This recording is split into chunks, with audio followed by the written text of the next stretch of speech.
Welcome back, everyone. आप सबका फिर से हम स्वागत करते हैं So, another session of prayer and intercession. और आगे अगला जो है मध्यस्थी प्रार्थना के बारे में। Hope you are all eager to learn about prayer and you are praying as well. और मैं विश्वास करती हूँ कि आप बड़े ध्यानपूर्वक प्रार्थना के विषय को सीख रहे हैं और दूसरों के लिए प्रार्थना कर रहे होंगे। Okay. Now, let's go to our lesson. We'll see how we can pray for the lost. खोए हुओं के लिए किस प्रकार हम मध्यस्थी कर सकते हैं और उनके लिए प्रार्थना किस प्रकार कर सकते हैं। So, we saw that we should not be manipulating them or we should not control them. हम उनको अपने काबू में ना करें और उनके साथ हम छल ना करें। But how we can pray meaningfully for them. हम कैसे अर्थपूर्ण उनके लिए हम प्रार्थना कर सकते हैं। So we can pray and ask the Holy Spirit to bring them to conviction. और हमें प्रार्थना करना है कि पवित्र आत्मा और उनके बंद आंखों को सुसमाचार के लिए खोल सके। And then we can always continuously pray that the Lord will draw them closer to Him. और हमें लगातार प्रार्थना करना है कि परमेश्वर उन लोगों को परमेश्वर के करीब लगातार बने रहने के लिए। So when we keep asking the Lord to speak to them, the Lord will move in their lives and He will bring them to repentance. और हम जब उनके लिए हम प्रार्थना करते हैं कि परमेश्वर के करीब आने के लिए, तो परमेश्वर अपने कामों को करता है उसके करीब आने के लिए और परमेश्वर की सामर्थ उनमें बने रहने के लिए। And we should always pray that they should come to the knowledge of who Jesus is. और हमें ये प्रार्थना करना है कि प्रभु यीशु मसीह कौन है और उसके ज्ञान में वो बढ़ सके। Because the Bible says, know the truth and the truth will set you free. परमेश्वर का वचन कहता है सत्य को जानोगे तो सत्य तुम्हें स्वतंत्र करेगा। So once they come to the revelation of God's truth, they will be set free. जब वो परमेश्वर के सत्य प्रकाशन में आएंगे उस सच्चाई को जानने का प्रयास करेंगे। So we should know that they will know their purpose, their calling, and they will be growing in the Lord. और तब वो जानेंगे परमेश्वर की योजना को और परमेश्वर में किस प्रकार उन्हें बढ़ना है। And also we should pray that God will raise up more people to share the love of God with them. और हमें प्रार्थना करना है कि परमेश्वर और लोग को तैयार कर सके ताकि परमेश्वर का कार्य दूर तक पहुंच सके। So we should ask the Lord to raise up more laborers to go to the field to minister and preach the gospel. और हमें प्रार्थना करना है कि परमेश्वर मजदूरों को तैयार कर सके ताकि उसका सुसमाचार का काम चारों ओर फैल सके। And we can also pray that they will have encounters with the Lord. और हम ये प्रार्थना करना है कि वे लोग परमेश्वर का सामना कर सके। So for this divine interventions, we should keep on praying and seeking the Lord. हमें उस देवी शक्ति को प्राप्त करने के लिए, देवी सामर्थ्य को प्रकट करने के लिए हमें लगातार प्रार्थना करते रहना चाहिए। So these are few things we can pray to the Lord. ये कुछ कारण है जो परमेश्वर के पास आने के लिए प्रार्थना के द्वारा। And also we can see how to exercise our spiritual authority doing the warfare prayer for them. और हम देखते हैं कि आत्मिक युद्ध के मैदान में हमें किस प्रकार प्रयोग अपने आप को बढ़ाने के लिए किस प्रकार हमें प्रयोग करना है परमेश्वर के करीब बने रहने के लिए और लोगों के लिए प्रार्थना करने के लिए। So the evil one always wants them to keep them in spiritual prisons and not knowing the truth. और शैतान क्या चाहता है, कभी भी ये वो नहीं चाहता कि हम परमेश्वर की उपस्थिति में बने रहे, परमेश्वर के उस प्रकाश में बने रहे या परमेश्वर के उस वचन के खोज में बने रहे, वो कभी नहीं चाहता। Because of that they might be walking in that darkness. और इसलिए वो क्या करता है, अंधकार में ले चलने का प्रयास करता है। So we pray in the name of Jesus. We speak the name of Jesus. और हम जब यीशु मसीह के नाम से जब प्रार्थना करते हैं, We speak the blood of Jesus. और जब हम यीशु के लहू की घोषणा करते हैं, So when we claim them in the name of Jesus, we are exercising the authority that God has given us. जब परमेश्वर ने अधिकार हमें दिया उसका जब हम इस्तेमाल करते हैं तब So for them to come to the light of Jesus, we ताकि- rebuke every strongholds that the evil one has bind them with. ताकि वो परमेश्वर की ज्योति में चल सके, और वो भी अंधकार की शक्ति पर जय को प्राप्त कर सके, उसको डांट सके। Sometimes specifically the Lord will show us in which stronghold that they are, and we can speak that and rebuke it in the name of Jesus. कई बार परमेश्वर इस बात को प्रकट करता है, बताता है कि कौन से ऐसे शैतान के गढ़ है जिसको ढा सके, और वो ऐसा हो सकता है वो यीशु मसीह के नाम के द्वारा। So another thing is we should pray that every thought that is rising up against the word of God within their mind, और that should be brought down in the name of Jesus. और कई बार ऐसा होता है कि परमेश्वर के वचन के विरुद्ध वो शक्तियां काम करती है, और जो प्रार्थना करते हैं यीशु मसीह के नाम से, उन चीजों को हम दबा सकते हैं, गिरा सकते हैं। So every time we pray for them, जब कभी हम उनके लिए हर समय जब प्रार्थना करते हैं, so we should pray that they should be released from the work of the enemy in the name of Jesus. यीशु के नाम से शैतान के वो बंधन उनके जीवन से खोल दिए जाए। So we see in 2 Corinthians chapter 10 verses 4 and 5. और दूसरा कुरिन्थियों उसका 10, 4 10 and 5. अध्याय उसका 4 और 5 पद। So we see that there is an argument in the mind that raises up against the word of God. और देखते हैं कि वहां पर एक बहस परमेश्वर के वो एक बहस को मन में जो परमेश्वर के वचन के विरुद्ध। But when that thought is brought to the captive control of Jesus Christ, then we are subject to God's word. जब परमेश्वर के समीप जब हम उस विषयों को रखते हैं, वो यीशु मसीह के नाम से, और वो जो कार्य को हमारे लिए करने के लिए सक्षम होता है। Just give me a minute.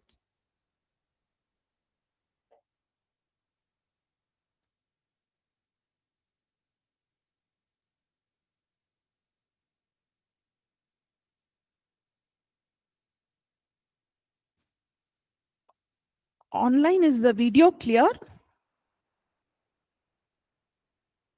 Thank you. Okay.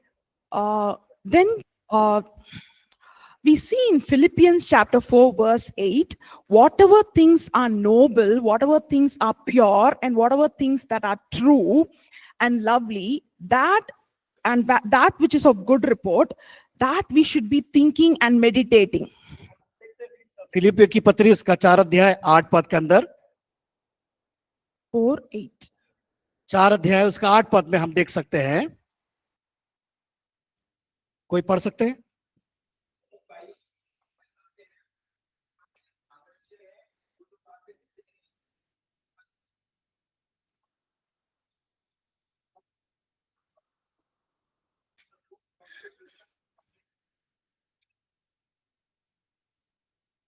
So we see that anything against God's word, we should tear it down in the name of Jesus. अगर हम इस बात को हमें समझना है, अगर हम परमेश्वर के विरुद्ध उत्पन्न होने वाली बातें आपको दिखाई दे रही है या समझ में आ रही है, यीशु के नाम से उसको हम गिरा दे या ढा दे। We should pray that the light of God's word should break into their lives. और हम ये प्रार्थना करना है परमेश्वर के वचन की ज्योति उनके जीवन के अंदर प्रकट हो सके। God's word is powerful and active. परमेश्वर के जो वचन है वो सामर्थ्य और कार्य को करता है। The Bible says it pierces the thoughts and intentions of the heart. और जो हृदय के समझ और जो हृदय में होने वाली बातें और मन में चलने वाली बातें को परमेश्वर जानता है। So we should keep praying हमें प्रार्थना लगातार करते रहना है that the power of the word of God will touch them. कि परमेश्वर का सामर्थ्य वचन उन जीवनों को छू सके, And that will release them from their captivity. और उनको उनके उन बंधन से उन्हें आजादी मिल सके। So it is written prison, so it's not a natural prison that they will be in. In fact, they will be able to move about and do things freely. और हम देखते हैं कि वो बंदीगृह में तो पाए जाते थे, बंदीगृह उनके बंदीपन उनके जीवन में था, लेकिन वो सब देखते हैं कि अधिकार के द्वारा वो सब खोला गया। It will be the mind that will be taken captive by the evil one. हो सकता है शैतान के द्वारा वो मन को उनको बांध दिया गया हो। So we should pray for every work of the evil one in the name of Jesus. हम हर एक शैतान के कार्य को दूर करने के लिए यीशु मसीह के नाम से प्रार्थना करें। So when we destroy every work of the evil one in the name of Jesus, जब यीशु के नाम से शैतान के हर एक कार्य को जब ढा देते हैं, and when the truth of God's word is revealed to them, और जब उनके अंदर परमेश्वर का सत्य वचन का प्रकाशन आ जाता है, they will be able to come to the light of Jesus. और तब वे उस यीशु के प्रकाश में चलने के लिए अपने आप को आगे लाते हैं। So each and every one of us are responsible for those whom God has kept around us to come to Jesus. और हम प्रत्येक की जिम्मेदारी है, जो हमारे चारों ओर रहने वाले लोग जो अंधकार में जीवन व्यतीत कर रहे हैं, हम प्रार्थना करें परमेश्वर का वचन रूपी ज्ञान उन तक पहुंचे और परमेश्वर उनको मन के छुए, ताकि वे परमेश्वर के ज्ञान में परमेश्वर के करीब आ सके। So be it the school or the college or workplace or the church or ministry, wherever God takes you, wherever God has kept you, परमेश्वर ने आपको जहां कहीं रखा है, उन क्षेत्रों में आप उस कार्य को करना जरूरी है। we should be mindful that people should come to the knowledge of Jesus. और हमें इस बात को एहसास करना है, जानना है कि लोग परमेश्वर को जाने और उसको पहचाने। And while we are praying for them to know Jesus, हम क्यों उनके लिए प्रार्थना करते हैं कि वो परमेश्वर को जाने? we should also do whatever that the Lord is putting in our hearts to do. जो कुछ परमेश्वर ने हमारे हृदय में दिया है, उस कार्य को करने के लिए। Sometimes the Lord will ask us to go and speak the gospel to someone, share the bar- gospel with someone. कई बार परमेश्वर उन व्यक्तियों के बारे में बताता है, जाकर उनको सुसमाचार सुनाने के लिए। So I remember this incident that happened very recently. और कुछ ही समय पहले एक घटना मेरे साथ हुई। So while I was traveling in the train, जब मैं ट्रेन में यात्रा कर रही थी, there was a person sitting next to me. जब मेरे बाजू में एक व्यक्ति बैठे हुए थे, So he was very normal. वो एक साधारण तौर से बैठे हुए थे। So suddenly he got into some fits or something that happened, and I wasn't even aware of what's happening to him.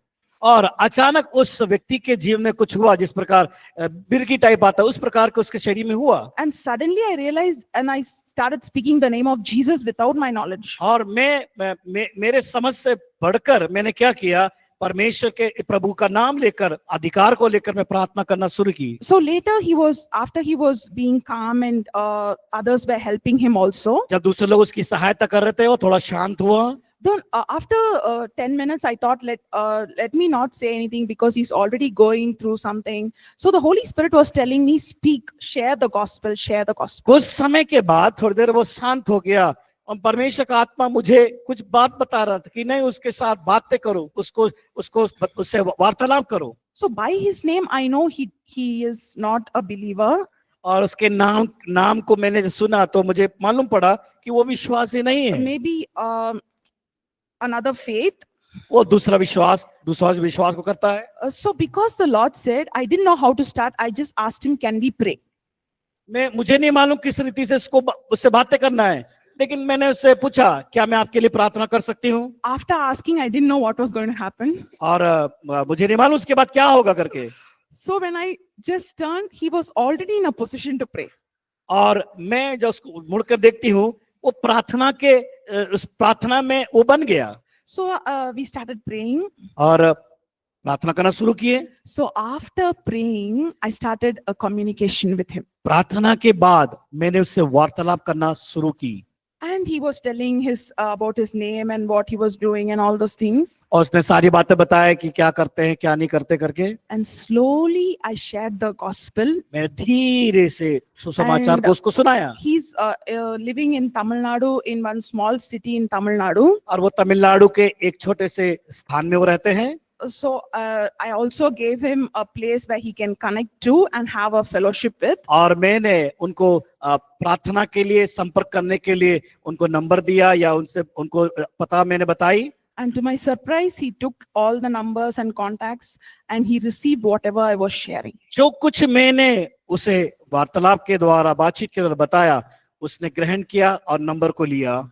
But if I did not listen to the Holy Spirit, I would have missed a valuable opportunity of sowing the seed to that person. अगर मैं पवित्र आत्मा की बात को नहीं सुनती तो एक सौभाग्य जो मिला था उसको मैं खो बैठती। See, I was not even looking that side, but the Lord opened a door for me to share the gospel. मैं जबकि उसकी तरफ मैं देख नहीं रही थी, लेकिन परमेश्वर ने सुसमाचार के लिए मेरे सामने द्वार को खोला। So what I would like to encourage each of us is मैं उन बातों से आपको इंकरेज और प्रोत्साहित करना चाहती the हूँ। access God has given you is very special. आपके प्रत्येक के जीवन में परमेश्वर ने आपके अंदर विशेष बातों को दिया है, विशेष काम दिया है, Nobody else can minister in that place. और कोई भी ऐसे स्थान में सेवकाई नहीं कर सकता। Or suppose you're studying in a college. मान लीजिए आप कॉलेज में पढ़ाई कर रहे हैं, I will not have the ID card to go into that college. मेरे पास कोई परिचय पत्र नहीं है कि कॉलेज में, आपके कॉलेज में आकर मैं प्रचार करूं,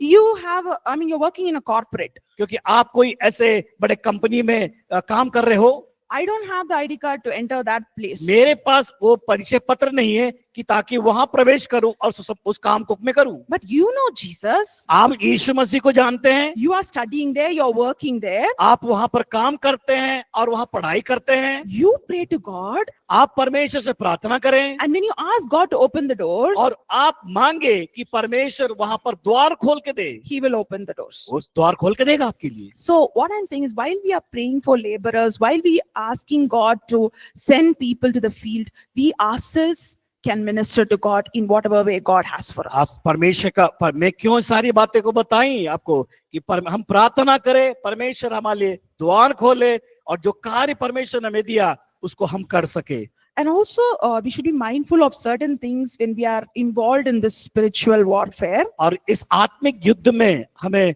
कुछ बातों को और समझना बहुत जरूरी है जो हमें करना है। So we should not be overthinking too much of what the devil is doing, his demonic powers and all those things. हम ज्यादा ना सोचे कि शैतान इस प्रकार के काम को कर रहा है या कैसे हो सकता है, उससे बचने के लिए। God is greater and he is almighty God.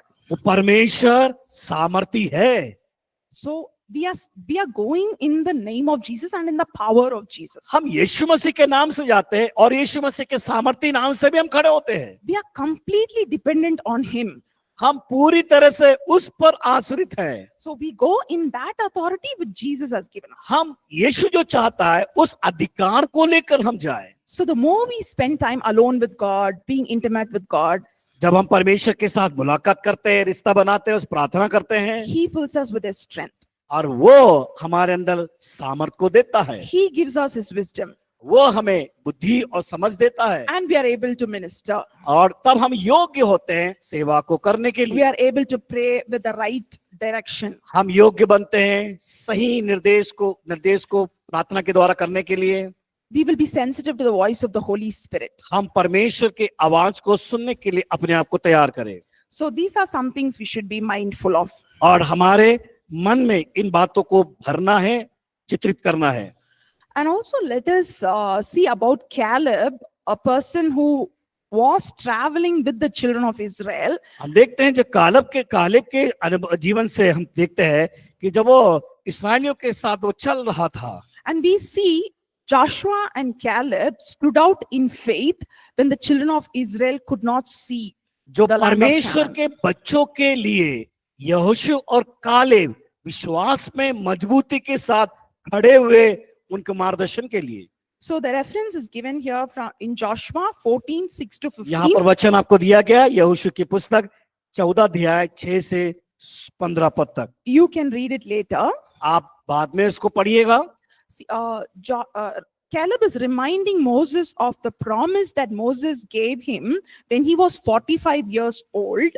जब वो 45 वर्ष का था, परमेश्वर के द्वारा मूसा को उस बातों को बताने के लिए, So he's asking Joshua for that land right now. और वहां पर यहोशू से उस देश को प्राप्त करने के बारे में बातों को कर रहा है। Moses promised God's word, that land for him when Caleb was 45, but now he's 85. परमेश्वर मूसा ने वो प्रतिज्ञा के देश को प्राप्त करने के लिए उस प्रतिज्ञाओं की बातों को उनसे बताया। उस समय वो 45 वर्ष का था, लेकिन अभी यहाँ पर उसकी उम्र बढ़ चुकी है और वो लगभग 80 वर्ष का हो गया। So he's asking for the land called Kiryat Arba. और वो जो जगह है, उस जगह का नाम है किरियत अरबा है। There are giants living in that land. वहां पर एकदम शक्तिशाली महापुरुष लोग रहते थे। So Caleb is going and telling Joshua, in faith, I believe that I will be able to dislocate them because God has given me that land. और वहां पर कालेब यहोशू से भी कहता है और कि उस देश को हम प्राप्त करेंगे और वहां जो शक्तिशाली पुरुषों का हम सामना कर सकते हैं। And we can very well be certain that he was completely in faith because it is written about Caleb. He wholeheartedly followed the Lord. और हम कालेब के बारे में देखते हैं, वचन में लिखा है कि वो पूर्ण रीति से परमेश्वर पर आश्रित था, उसका दृढ़ विश्वास परमेश्वर पे था। He did not go in his own strength. वो अपने सामर्थ के द्वारा नहीं चला। So he was 85, imagine. अब सोचिए वो 85 वर्ष का वहां पर, So he was in faith, he went and he got that land. और वो विश्वास के साथ बड़ा विश्वास उसके अंदर दृढ़ बना, और उस दृढ़ता के साथ उसने उस देश को, उस भूमि को उसने प्राप्त किया। It's Bible says he drove out the 3 sons of Anak, the giants. और वहां पर देखते हैं कि वहां पर जितने भी शक्तिशाली महापुरुष थे उनको वहां से खदेड़ा। So after that, the land became a blessing to Caleb and his family. उसके बाद हम देखते हैं कालेब और उनके पुत्रों के लिए वो आशीषित भूमि उनके लिए बनी।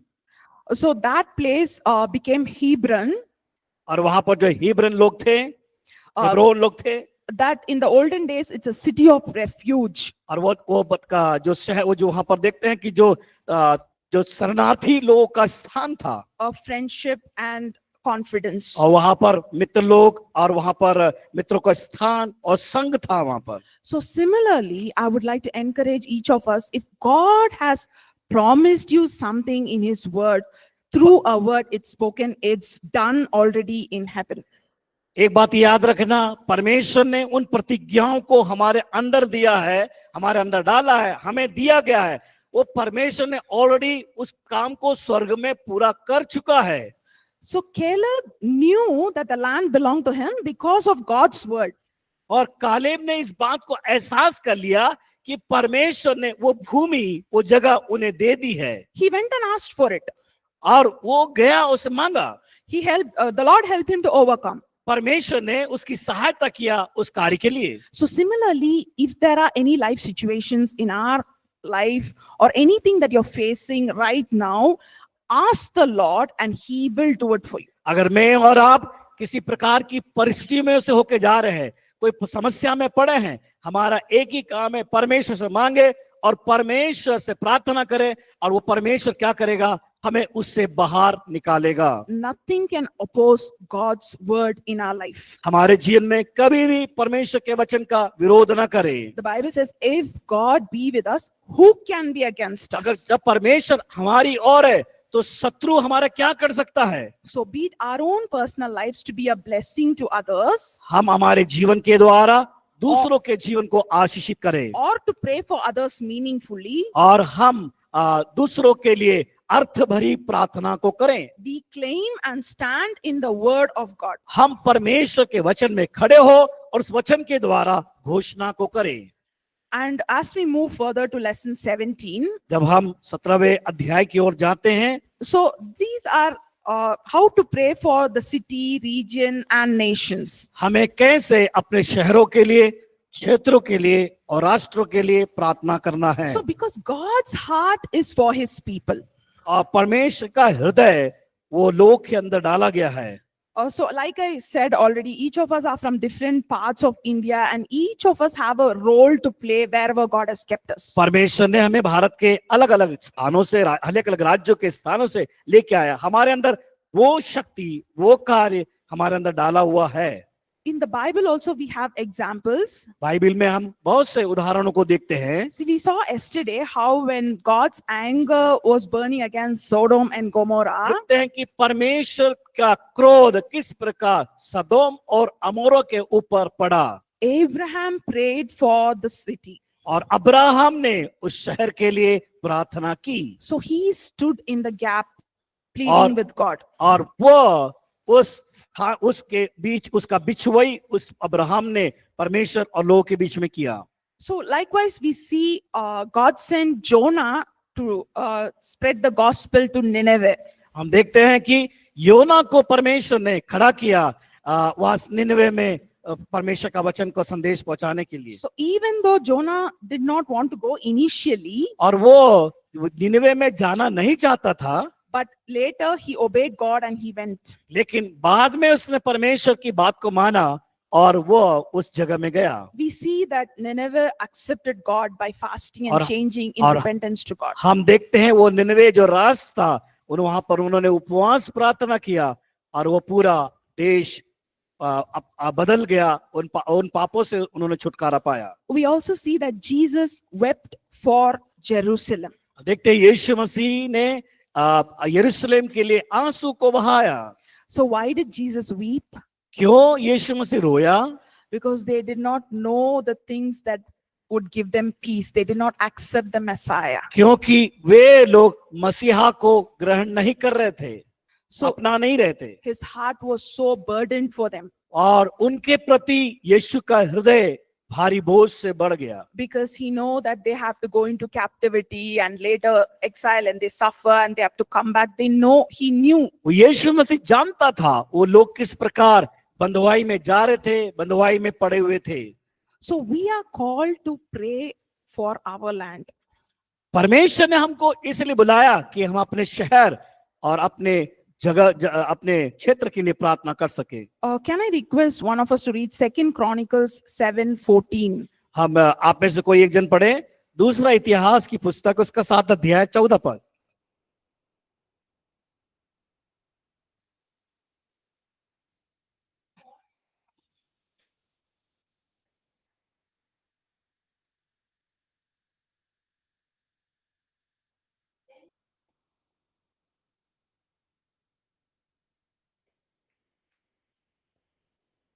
Amen.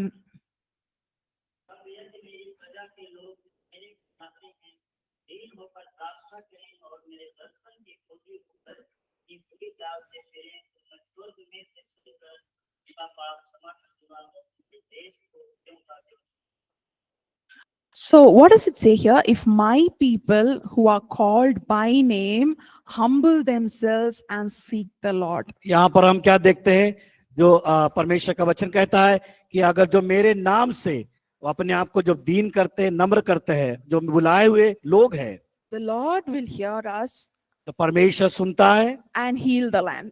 और वो उस जगह को, उस स्थान को चंगा करता है। So how important role that God has given us here in this earth. कितना महत्वपूर्ण कार्य को परमेश्वर ने हमें दिया है यहाँ पर करने के लिए। So we are called to pray.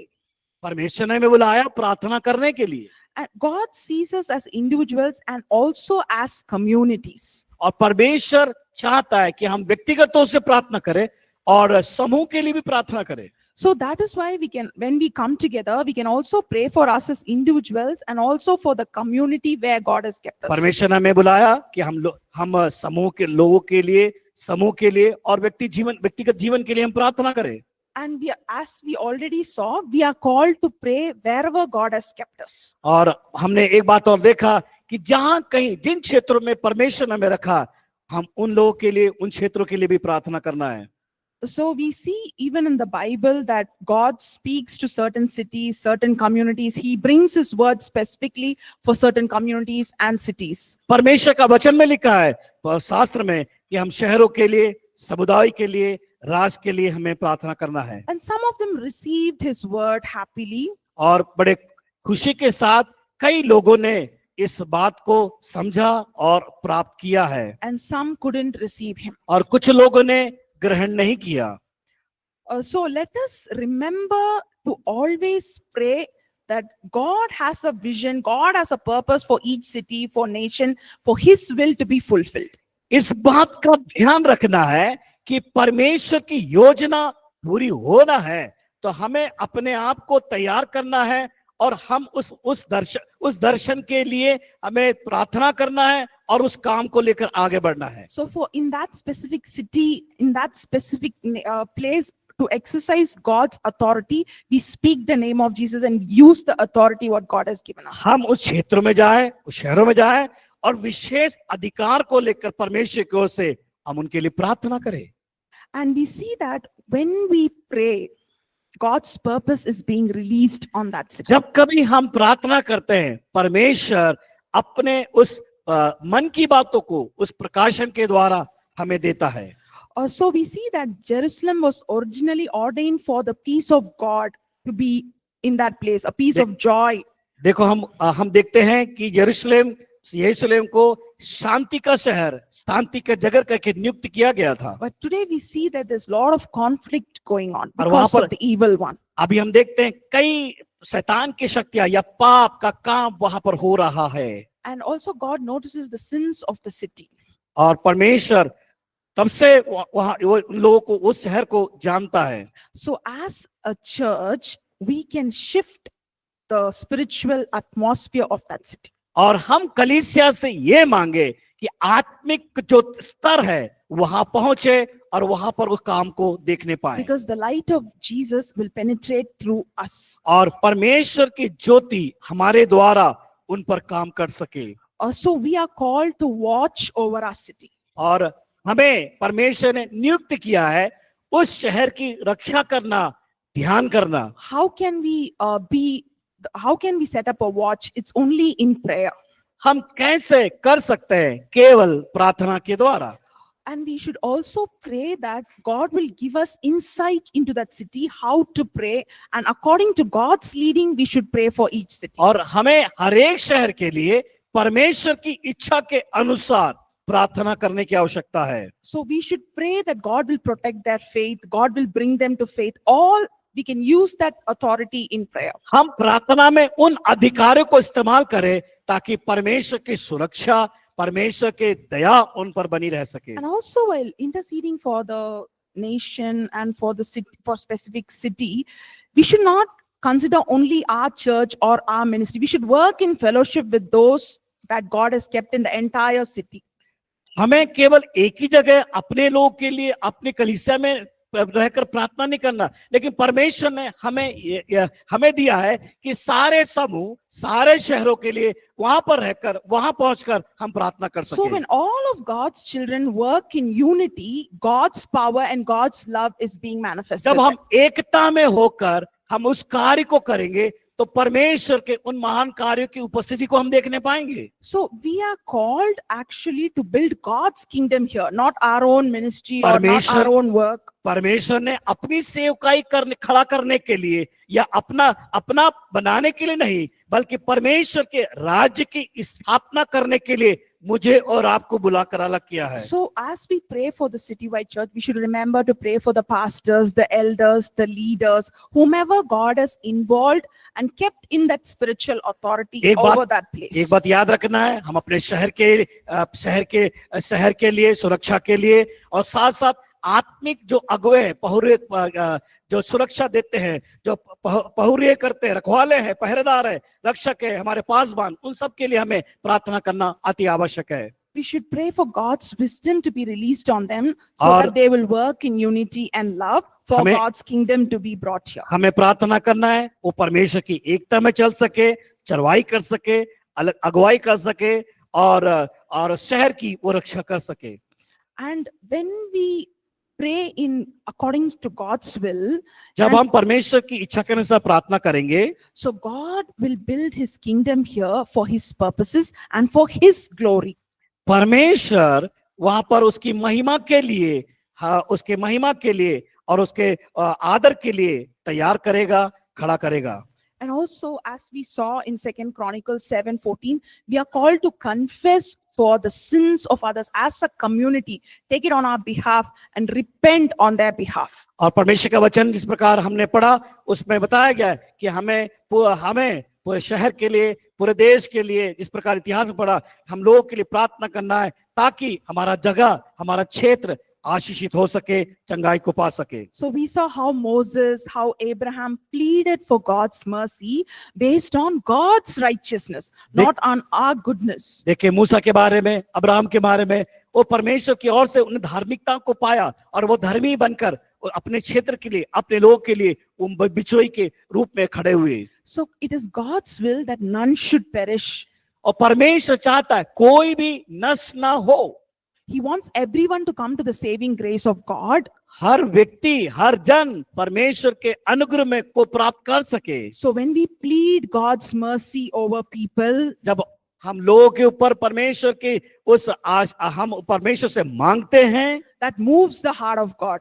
परमेश्वर का हृदय उन तक पहुंचता है। And we can ask God to bring the people to God. We can ask Him to draw them closer to Him. और हमारी प्रार्थना के द्वारा हम क्या कर सकते हैं? उन लोगों को परमेश्वर की ओर ला सकते हैं, परमेश्वर के पास आ सकते हैं, परमेश्वर की ओर बढ़ सकते हैं। Like we already saw, we can pray for divine encounters and spiritual encounters in that city, that they will be able to see God through angels or any जिस visitations. प्रकार हमने देखा कि परमेश्वर की वो दैविक शक्ति बढ़ने के लिए, परमेश्वर के द्वारा मार्गदर्शन को पाने के लिए और शैतान की शक्ति के ऊपर जय पाने के लिए, इन बातों को हमने समझा है। So we can proclaim the finished work of the cross on the land. और हमें क्या करना है? क्रूस पर यीशु मसीह ने जो काम पूरा किया है, उस अधूरे काम को हमारे द्वारा हम उसको पूरा कर सके। So we can pray for the peace of the city, because the Bible tells us to pray for the peace of the land that we are kept in. जहां कहीं परमेश्वर ने हमें रखा है, उस जमीन के लिए या उस शहर के लिए हमें शांति को प्राप्त करने के लिए, लोग शांति में जीवन व्यतीत करने के लिए हम उस जगह में हैं, ताकि उस बात को ले परमेश्वर की बातों को ला सके। So you have more reference for what all to pray, how to pray for the peace of the city in pages 76 and 77. हाँ, हम शहर की शांति के लिए हमें कैसे प्रार्थना करना है, वहां के स्थानीय लोगों के लिए कैसे प्रार्थना करना है, परमेश्वर का वचन हमें सिखाता है। So when you are free, you can go through all those things. जब आपके पास समय है, तो इन जो आपके पास जो पुस्तक है जो दिया गया प्रार्थना के विषय में, उन बातों में आप उनको ध्यान करें और उनको पढ़ें। So we see that only God, from morning we are seeing that only God can deliver a person from the darkness and bondage or any stronghold that they are in. हम देखते हैं कि जब हम व्यक्ति प्रार्थना करता है, चाहे वो शैतान के गढ़ हो, चाहे वो बंधन में हो, चाहे किसी प्रकार की परेशानी में हो, जब यीशु के नाम से हम प्रार्थना करते हैं, उनके बंधन टूटते हैं और वो आजादी को प्राप्त करते हैं। So we have numerous examples in the book of Acts. और हम देखते हैं ये प्रेरितों काम की पुस्तक में सारा उदाहरण वहां पर बताया गया, वहां दिया गया है। How Paul and his team ministered is only in the name of Jesus, in the power of Jesus. हम देखते हैं कि पौलुस और उसकी टीम ने मिलकर यीशु के सामर्थी नाम से कार्य को किया और प्रार्थना को करने के द्वारा लोग मुक्त हुए। They were able to bring deliverance to people. और उन्होंने छुटकारा को लेकर आया लोगों के जीवन के लिए। So we are encouraged now to pray for others, and we are called to bring deliverance in the name of Jesus. ये हमें परमेश्वर के वचन के द्वारा उत्साह को हमने प्राप्त किया है, तो हम क्या करें? लोग छुटकारा को पाना है, यीशु के अधिकारी नाम से, उस अधिकार के नाम से हम क्या कर सकते? लोगों को बाहर निकाल सकते हैं। So we can do this only in prayer, केवल हम ये प्रार्थना के द्वारा ही कर सकते हैं, in the name of Jesus, यीशु के नाम से, and by exercising our spiritual authority. जब हम अपने आत्मिक युद्ध के मैदान में होते हैं, उसको तैयारी करने के द्वारा। Now we'll go to the next lesson, lesson number 18. अब हम अगले 18 अध्याय में जाएंगे। So this is an important discipline, और ये बहुत ही महत्वपूर्ण बात है। just like prayer, fasting prayer. ये प्रार्थना तो है, लेकिन उपवास के साथ प्रार्थना करना। So we see fasting helps us to overcome our own flesh. और उपवास प्रार्थना जो है हमें क्या करता है? अपने शरीर में ही शरीर के कामों से बाहर निकलने के लिए। So fasting helps us to develop the fruit of the spirit, self control. और उपवास प्रार्थना के द्वारा हमारा व्यक्तिगत जीवन में आत्मिक फलों को बनाए रखने के लिए या आत्मिक फलों को लाने के लिए मदद करती है। So we are going to learn in detail how should a proper fast be a little later. और हम आने वाले दिनों में कैसे एक सही तरीके से उपवास की प्रार्थना को कर सकते हैं। So fasting is usually either you can abstain from food for one meal, or either a day or the whole night, as how the Lord leads you.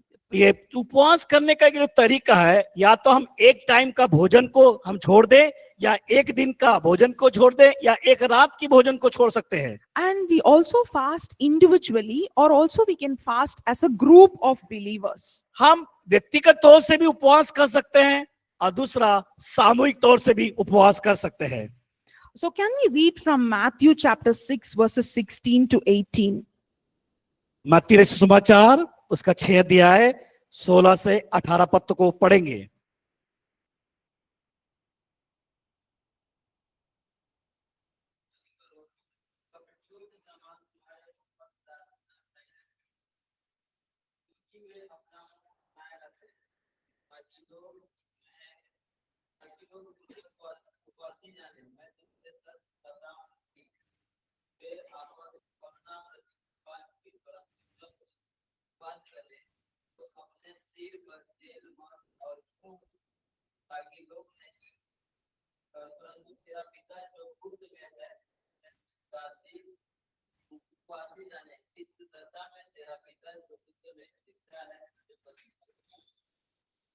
Thank you. Can we read in English also?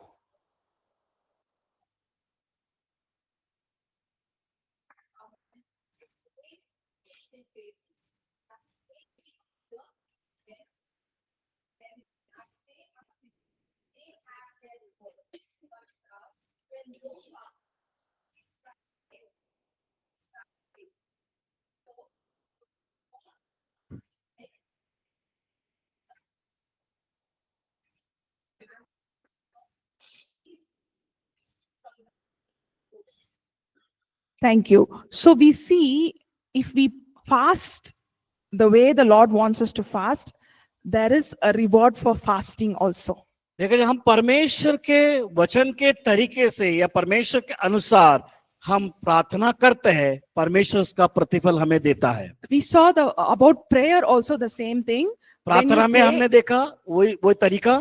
When you pray in secret, the Lord will reward us openly. और हम देखते हैं जब गुप्त में होकर प्रार्थना करते हैं, वो छिपी बातों को परमेश्वर प्रकाशित करता है। So even when you fast and pray, you will receive your reward openly. जब कभी आप उपवास में होकर प्रार्थना करते हैं, परमेश्वर उसका भी प्रतिफल आपको देता है।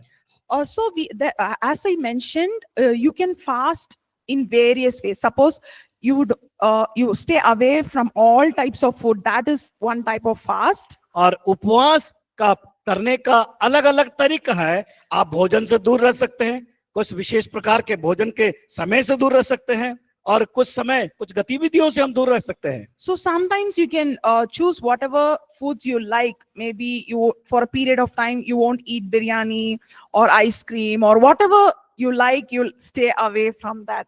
आप जो कुछ पसंद करते हैं, चाहे बिरयानी पसंद करते हैं, आइसक्रीम बड़ा अच्छा लगता है, आपको वो सब को त्याग करना पड़ेगा उपवास में अगर बैठना है तो। That is also fasting. वो भी एक उपवास है, त्यागना। Sometimes you just stay away from whatever in the social media, maybe your Instagram or your WhatsApp, for a period of time, which is, I think that is very difficult. I can see smiles all over. यहाँ बहुत लोग हंस रहे हैं। ये बड़ा बड़ा कठिन होता है उपवास में कि मीडिया, मोबाइल में जो मीडिया आते हैं, कई प्रकार की चीज आते हैं, व्हाट्सएप मैसेज भेजते हैं, उन सब से दूर रहने के लिए बड़ा तकलीफ होता है। Yeah, so these are some things that you can consider. ये चीज है हमें करना आवश्यक है। उपवास वाला इसका सब कुछ हटाना है हमें। So we see that in the Bible, that many examples in the Old Testament and the New Testament, that people were fasting and seeking God. आप पुराने नियम में, नए नियम में देखते हैं जिन लोगों ने परमेश्वर की उपस्थिति में उपवास के साथ समय को व्यतीत किया है। See, during fasting, it's not like you're just abstaining yourself from food and doing whatever you want. Fasting is something that you'll have to spend time in God's word and prayer. उपवास का मतलब है, कई लोग इस प्रकार उपवास करते हैं, खाना तो नहीं खाएंगे, बाकी सब सारे काम करते रहेंगे, लेकिन उपवास का मतलब है कि हम परमेश्वर की उपस्थिति में आकर परमेश्वर के वचन को पढ़ना और परमेश्वर के वचन को ध्यान करना उसकी उपस्थिति में। See, those are the times where we intentionally seek the Lord and spend more hours in worship and singing songs to God, hearing from Him. हमें क्या करना है इन उपवास काल के समय? हमें परमेश्वर के वचन को सोचना है, सुनना है, और परमेश्वर के वचन की बाट जोड़ना है, परमेश्वर की आराधना हमें उस वक्त करना है। See, a well-known example is about Esther, who fasted for 3 days. अब एस्तर के बारे में देखते हैं, 3 दिन उसने उपवास किया एस्तर So ने। when she came to know about the harm that's going to be done against the Jews by Haman, देखे वहां पर यहूदियों के विरुद्ध में गलत काम होना था, गलत काम हो रहे थे, उनको प्रताड़ित किए जा रहे थे। उस बात को एस्तर ने समझी। so she gathered her entire community and asked them to fast while she goes to the king and speaks on their behalf. और हम देखते हैं कि पूरे समूह से विनती की कि प्रार्थना करें जब वो बातों को राजा के पास लेके जाते हैं। So before meeting the king, she was in fasting and she prayed and sought the Lord. और देखते हैं कि जब वो उसके पहले परमेश्वर की उपस्थिति में गई, उपवास की और परमेश्वर की ओर से उसने प्रकाशन को पाई। We see God gives her favor in the eyes of the king and the entire Jews clan that was protected. और हम देखते हैं कि परमेश्वर ने राजा के मन में काम किया और यहूदी लोग वहां पर बचा लिए गए। So can we read Luke chapter 2 verse 37? Look Chapter 2 verse 37. लूका रचित समाचार 2 अध्याय उसका 17 पद।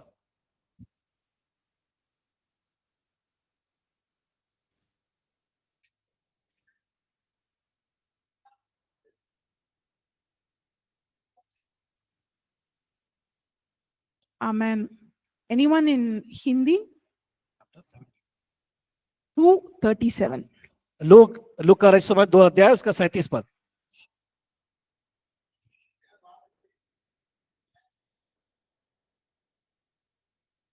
So here it talks about a woman called Anna. She was worshiping the Lord day and night, dedicated herself to fasting and praying. और देखते हैं कि यहाँ पर वो दिन रात वहां पर परमेश्वर की आराधना, परमेश्वर गीत गाकर, परमेश्वर की उपासना करके वो प्रार्थना कर रही थी। Her life was dedicated to the Lord. परमेश्वर के लिए उसका जीवन पूर्ण रीति से समर्पित कर दी। And she was also able to see Jesus. और उसके अंदर उसके जीवन में देख सकते हैं वो यीशु मसीह को देखने के लिए योग्य बनी। So as I was telling, the fast can be either for one day or for one night. अगर मान लीजिए उपवास की जब अवधि आप ठहराते हैं, चाहे वो एक रात हो, एक दिन हो, Sometimes 7 days, 21 days, कई बार वो 7 दिन हो सकता है, 14 दिन हो सकता है, and 40 days. 40 दिन हो सकता है। Based on what you can do, what you can offer the Lord, you can जो choose कुछ the timing. आप समय नियुक्त किए हैं, दिन ठहराए हैं, वो आपको करना है।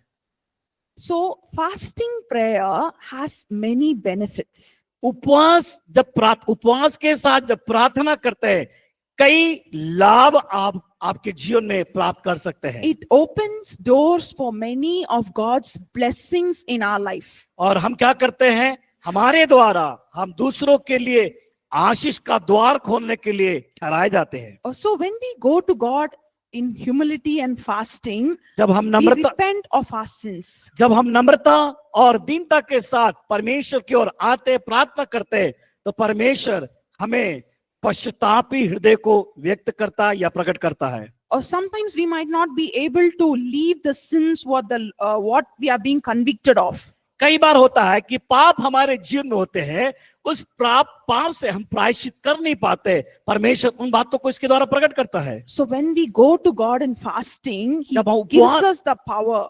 जब हम उपवास के साथ प्रार्थना करते हैं, परमेश्वर हमें वो सामर्थ देता है उसके पास आने के लिए। So our flesh is being brought down and His Spirit is alive and working within us. देखते हैं कि जब उपवास करते हैं, शरीर हमारा निर्बल होता है, कमजोर होता है, लेकिन आत्मा में हम बलवंतता को हम प्राप्त करते हैं। See, always the Spirit of God is with us, like the Holy Spirit is guiding us and leading us, but many times we don't listen to the Holy Spirit. पवित्र आत्मा हमारे अंदर होता है, वो हमारी अगुवाई करता है, लेकिन कई बार हम पवित्र आत्मा की बातों को सुन नहीं पाते। So while we fast and pray, जब कभी हम उपवास में प्रार्थना करते हैं, it sensitizes us to the Holy Spirit, पवित्र आत्मा हमें वो समझ देता है, and our flesh is getting down. और हमारा शरीर को निर्बल कर देता है। It is more of the Lord and less of us. और ताकि हम परमेश्वर में और बढ़े और हम आशीष को पाए।